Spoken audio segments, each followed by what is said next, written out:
Hi, Erica. Am I coming to you next? Please. Michiana and I met when we were both Indigenous Lab Fellows here at Sundance. In fact, we were here in Park City, wandering around, like dreaming about being screenwriters, and right after the pandemic hit, I really had this idea for this film, but I was really lonely. Like the pandemic would separated so many people, and I was like, I don't want to write this alone.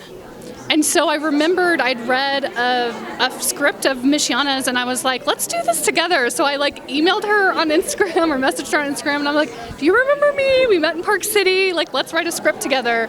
And so we just embarked on a journey of writing this movie together. Sundance really united Michiana and I in a lot of different ways. So it's amazing to be back here with her, celebrating our achievements in writing Fancy Dance together.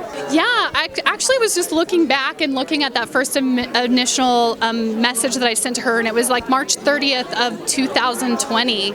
And I had an outline and a few scenes that I had written out, and we were just she read it, we came together and we wrote it. And I think with the help of the Sundance Institute, we were able to go through the labs and just get so much amazing mentorship from so many different people.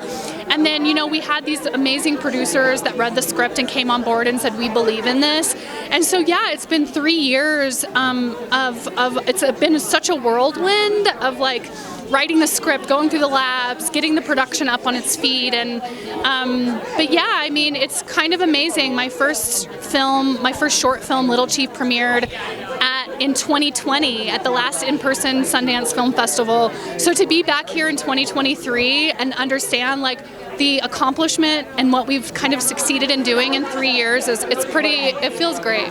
This is a crazy job, and it's a crazy, crazy, crazy ride, and no one kind of prepares you for just the emotional journey that you're gonna go on. And so for me, I think the lesson that I've learned is that community is always going to be where you go and find your best energy. So for me, getting to make this film and have the backing of my nation, have the backing of other Haudenosaunee nations, and so many different people that have come forward, it's just community first, and I don't think you can fail.